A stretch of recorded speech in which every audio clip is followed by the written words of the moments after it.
Hello, my name is Michael, and in this short video I'm going to show our current build for Lords of Ravage. Lords of Ravage is a turn-based strategy, reverse dungeon crawler with roguelite elements, and it is still work in progress. This stuff is temporary, especially in live, where I'm currently missing some of our assets.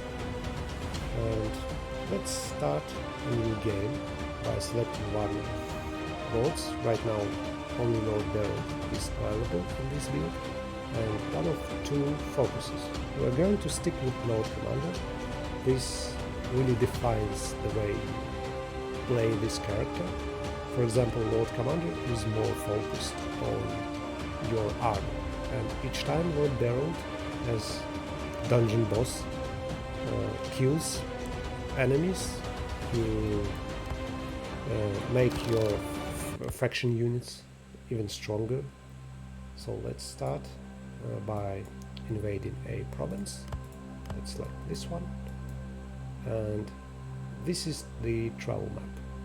We can select from this set of nodes where we're going to travel, and each node provides some choice, some resource. For example, this one will permanently increase Pellet's maximum health. We're going to select this, and this is a fight. We're going to click on management menu. It's again work in progress. We're going to expand it, and we are aiming for something like a castle in Heroes of Might and Magic, where you can see in 3D environment all of your buildings and stuff you have. Right now, let's see what base upgrades we have. Well, we don't have much, or rather we don't have resources. Do we have resources to upgrade one of our units? Right now we don't. So what I want to do, I want to start this fight real quick. This is going to be a really short fight. We don't have much time in this video, so I'm going to show this fight. Let's start the combat. And this is how combat looks. On the left we have our enemies. They're on the left because they're good guys, and we're on the right because we are bad guys. So let's place some of our units. Let's start by placing a Dread Knight, a Knight Squire who's missing his model. That's why he doesn't really look like a knight. And let's place a Knight Tactician, elite units, who again missing his model. We're using a model from the Demon faction, and this is how combat looks. Right now it is our turn. We have action points. Each of our units have action points. Some of them can store action points to use later. Right now there is no point in that, so we're going to select our Dread Knight, and we're going to use Shadow Armor.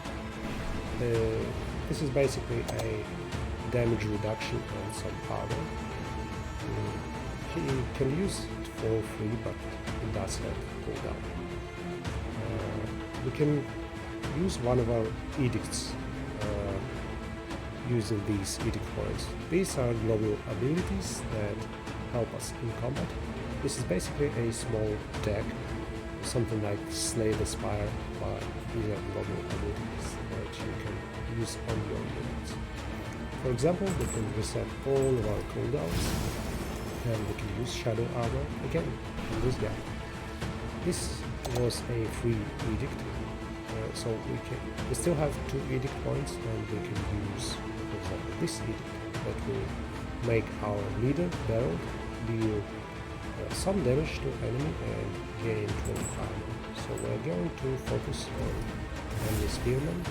So Beryl appeared, casted some spell on enemies, and disappeared again. We can use our Dread Knights and Holy Rush.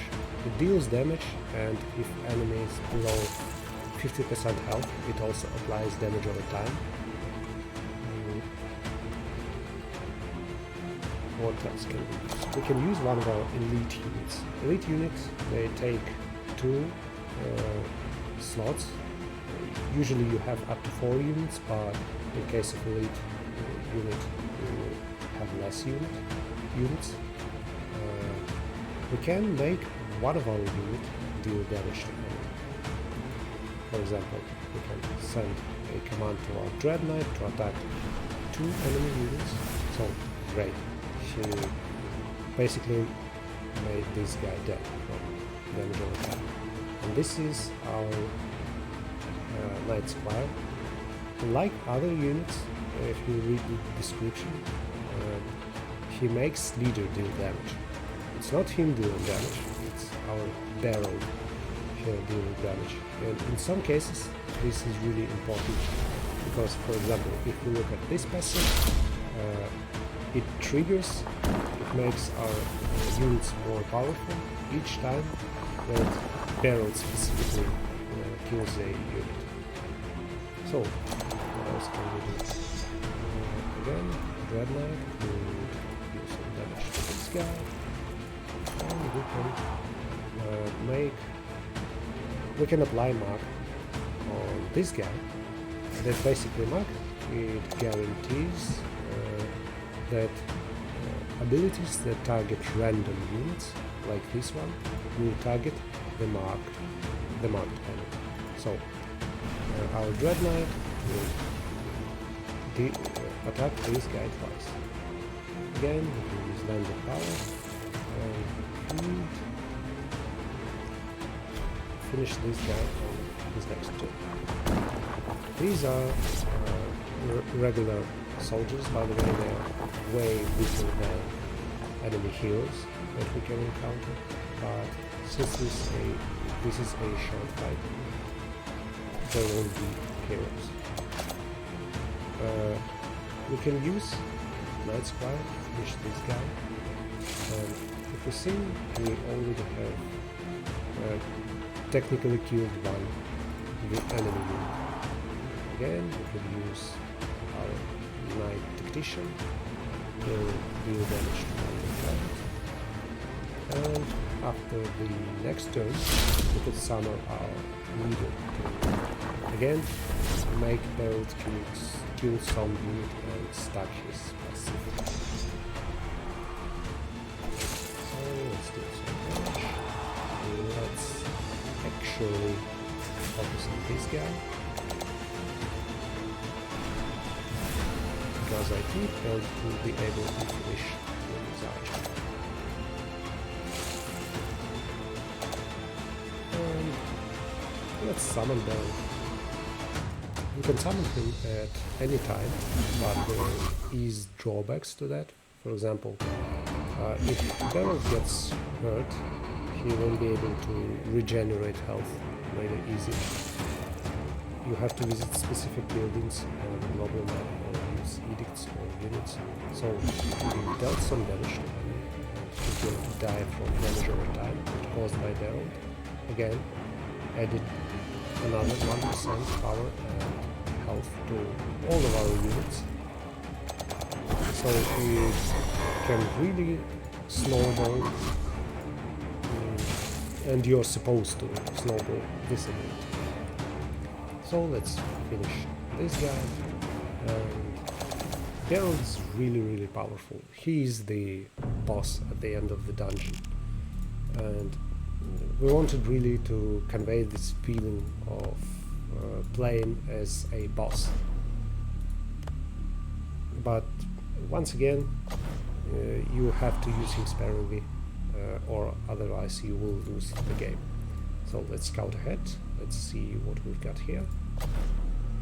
Let's get some forbidden knowledge. This is one of our 2 resources, gold and forbidden knowledge, that basically all you need. Let's hire some units. Let's hire a dark priest, and let's once again get some edicts, scout ahead, and basically what's happening right now, we're earning chaos each time we move, and each time we visit a location. The more chaos you get, the more powerful enemies become, so you don't really want to stay for too long on this map. You have to pick your route and really think about it, and really think about when you really want to start the province mission. This thing right there. You can start it at any time, but if you start it too early, you won't have enough resources. If you start it too late, you will lose the battle because enemies became too strong. So right now we still can't afford any buildings, but we can upgrade one of our units. Well, let's upgrade Impale, that will deal some damage to one enemy and the other enemy behind him.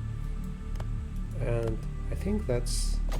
oh yeah, we can build one of our upgrades that, again, in full version they're going to be much more fleshed out. We're going to have a castle on this tree.